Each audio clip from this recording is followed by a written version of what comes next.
Okay, so we look at Sonic Mania at 21.9. Sonic is back, and impressively has come back to widespread acclaim. A series constantly berated for having issues or mechanics people don't like or whatever. This game has managed to push through it all and see ubiquitous love. However, the love is not quite that strong here in the 21.9 camp.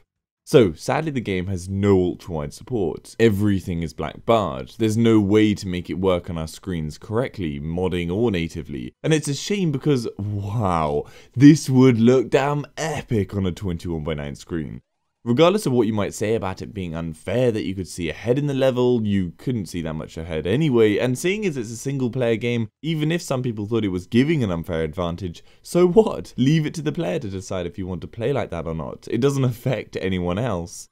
As far as my knowledge goes in the gameplay as well, you never use the edge of the screen for any kind of mechanics, such as moving to the next area or something by reaching the border. It always moves ahead of you.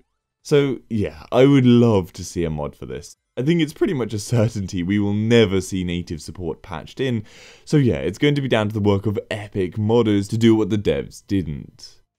Performance-wise, the game is also locked to 60 FPS, which always bloody annoys me because this kind of thing would benefit from a beautifully silky smooth over 100 FPS frame rate. Why every Sonic game is locked to 60 FPS is beyond me. And yeah, you'll obviously easily hit 60 FPS because this game doesn't even need graphics options because it's a sprite game. There is nothing difficult to power here. There is also full controller support and keyboard support in case you were wondering. As for gameplay, this is just a perfect homage to the 90s, a true successor to Sonic 3 and Knuckles. It has 12 zones, however 8 are remakes from the 90s games like Sonic 1, 2 and 3, with only 4 zones being brand new creations, which, yeah, I'm not overly happy with. It should have at least been the other way around, 4 remakes and 8 brand new ones. It's simply a lot of remade stages. However, that said, they are brilliant stages with some oddballs thrown in that you wouldn't have expected them to choose to remake, which is cool. I would insist though that the inevitable sequel to this should have all new zones. You've done your homage, go and push forward and create new Sonic content.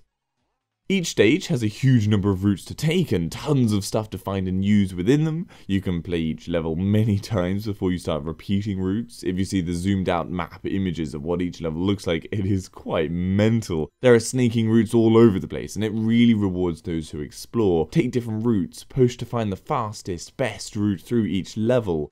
I'm no massive Sonic fanboy, believe me, but I can appreciate quality and this has got it. It's a tiny install size, literally 300 megabytes, and it'll be the epic thing for long gaming sessions when traveling and you don't want to hit your battery life hard. It also has beautiful local co-op, so 2 people can play at once, which is always a welcome feature. I'm going to give this game a WAF score of 0 with its complete lack of 21.9 support, and it does put me in a difficult spot that, whilst I recommend the game from a gameplay standpoint, I can't recommend it from a 21.9 standpoint. It's going to have to be your call as to whether this is a deal breaker or not. Obviously, if 21.9 support ever materializes, either via a mod or, as unlikely as it is, natively, then of course I'll do an update to this and link to that will be in the description. Anyway, I hope that gives you some information how the game runs at 21.9. Give this video a like if you found it helpful and subscribe for future info. For any other games at 21.9, head over to my channel or the WAF website. Hopefully I've covered it. If I haven't, then leave a comment down below and I'll try and cover it. And if you'd like to support the channel, the links to my Patreon page are in the description and Amazon affiliate links are there too. See you later.